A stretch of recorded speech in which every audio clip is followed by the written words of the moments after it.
Archaeologists examining a medieval cemetery in Poland have discovered a very unusual burial, a body with an iron knife under its neck. Was this an anti-vampiric practice? Did the community fear the dead would turn into a vampire? Let's find out. A team of scientists from the University of Gdansk is conducting research at the site of the first settlement of a town called Dobrowno. Previously, the existence of a medieval layer was confirmed, and they also discovered, among other things, a 14th, 15th century cemetery where the first generation of settlers, likely including Prussian natives, so Prussia and the Baltic people, are buried. The cemetery is partially damaged by plowing, so archaeologists were able to determine its origins by finding various distinctive objects on the surface. The necropolis indicates the location of likely a wooden church, which, according to historical sources, was destroyed during the Polish Lithuanian Teutonic War of 1409 1411. The Teutonic Knights were then defeated in one of the greatest battles of the Middle Ages, the Battle of Tannenberg or Grunwald, but territorial disputes would continue and the town would eventually end up a Teutonic fief, but part of Poland. So, excavations have uncovered skeletons beneath the surface, some mechanically damaged, and the deceased were buried according to the Christian customs of the time. That means with their heads facing west and their arms crossed over their chests or pelvis. Knives, belt buckles, and flints, and also a few coins dating back to the first half of the 14th century were also found with some of them. So there was this one highly unusual burial that caught the researchers' attention. A large iron knife was placed just below the neck of the deceased with the blade facing up. Additionally, a nail was found on the chest and in the central part above the pelvis, a large fragment of a ceramic vessel. According to the lead archaeologist, and I quote here, the latter of these objects is not surprising, as the custom of placing a fragment of a broken vessel in a grave had already been identified as a characteristic element of the funeral customs of Prussian neophytes, so people recently converted. This may be a kind of symbolism of vanitas, the futility of man compared to the greatness of God, and the fragility of life. At the same time, in this region, we do have evidence for the practice of placing protective objects, the so called apotropaians, in graves from early medieval Slavic cemeteries and also folklore.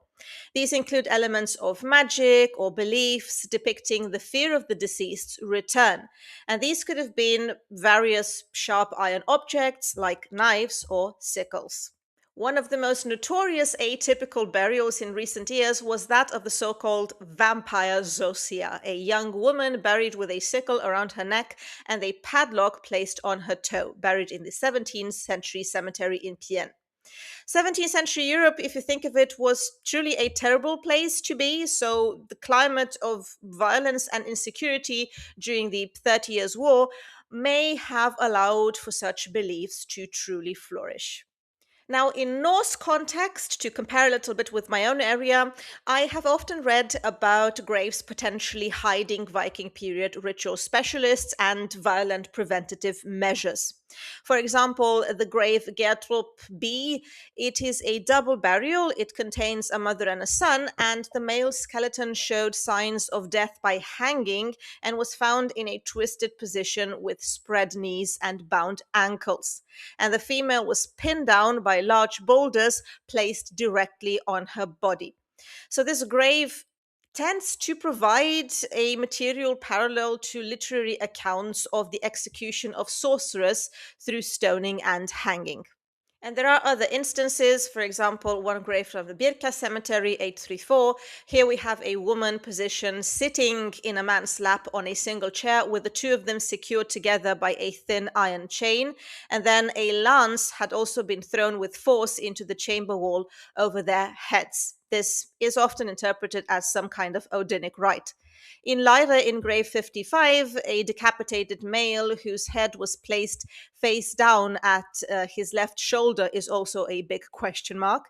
Or at Slusegård, again in Denmark, grave 438, the corpse was dismembered for burial with the head separated and placed in the western quarter of the grave, away from the legs and the pelvis. So all kinds of bizarre things. However, labeling such burials as deviant or atypical has had its fair share of criticism. Funerary customs varied so significantly by region, settlement, and social group that identifying a single standard against which deviance can be measured is almost impossible. Practices like multiple burials or unusual body positions were common enough to suggest that they might have served well established specific roles in the community. For instance, we as modern observers might view post mortem mutilation or decapitation as signs of contempt. But these acts could have also been performed out of affection or veneration, in the sense that dismemberment might have been a sanctioned and necessary ritual to benefit the community or to ensure the successful transition of the deceased. One other common example is that of face down burials, of prone burials, often cited as a deviant act intended to shame a criminal. But at the Viking Age cemetery of Koparsvik in Gotland, there are about 50 prone burials, and all of them seem to have been taken care of. And this suggests that they represented Christian prostration and humility and not really social rejection. So, in the case of Dubrovno, we're again confronted with this question. Are we dealing with the presence of some mysterious burial practices that would have included anti vampiric treatments? Or was this some kind of continuation of traditional Prussian beliefs hidden from the watchful eye of the Teutonic Order? I essentially agree with the lead archaeologist's opinion, who is not really convinced by this interpretation. But then again, we cannot completely rule out the Prussians cultivating certain traditional behaviors that we no longer can have access to. I find the term anti vampiric way too general. Individuals may have been ritually murdered and buried to perhaps sanctify newly established cemeteries or to appease some supernatural forces during times of social crisis. While stones around the head were once seen as pinning a revenant, kind of like a zombie, they might have actually been used to support the head, for example, to face the east, ensuring that the deceased would face the rising sun while awaiting Christian resurrection. So there are really alternative explanations to that kind of behavior. People do very odd things when somebody dies. This is a very modern perspective to immediately classify the signs of violence as punishing someone or being disrespectful. Sometimes they can mean something entirely different. Of course, sometimes it really is anti vampiric. I mean, I should know better. I come from Romania. And 2 years ago, some people dug up a dead woman and stabbed her heart with a knife because they were convinced she was haunting them. I kid you not, this was 2 years ago. The example from Dubrovna remains one of the most interesting in medieval archaeology in the Teutonic lands, at any rate. By the turn of the 14th and 15th century, the Prussian population had already abandoned ancient funeral customs, and the ceremonies were largely regulated by church law. Already in the mid 13th century, in a treaty the Prussians concluded with the Teutonic Knights, they agreed not to burn the bodies of their dead any longer and to bury them exclusively within the cemeteries located next to the churches.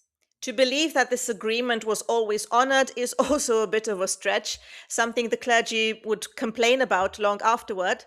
However, it is still quite hard to imagine anyone associated with evil being buried in the church cemetery because it was a sacred land, a particularly protected area, and its desecration would have required the site to be reconsecrated. Hence, although it is possible that this was indeed about some fear of the return of the dead, it could also be about communicating the type of death, elements of a rite of passage, a way for the community and family to deal with the death of a relative. To me, it is very striking that the knife is with the blade upward, so it could raise the question, what if they sought to protect the dead from the living with this gesture and not necessarily the other way round? Actions that seem irrational to us today might have had practical elements, perhaps tinged with some kind of folk magic. This was the case when checking whether someone had actually died by placing warmed earth packed under the doorstep. Or where I come from, in some rural areas at least, people still cover up the mirrors when somebody dies. All in all, death is a traumatic break, and we have all been trying to cope with it through some kind of ritual since time immemorial. Are you aware of any bizarre burial customs, either from the past or present? Write in a comment below, and if you enjoy my work, try out a paid membership, which gives you access to lectures, or Patreon. Just a few coins can truly make a difference and help this project survive, as I make most of these videos for free and don't really have any substantial institutional support, so I'm basically self-employed now. Thank you so much for watching. This was Irina. Take care, and I'll see you in the next one.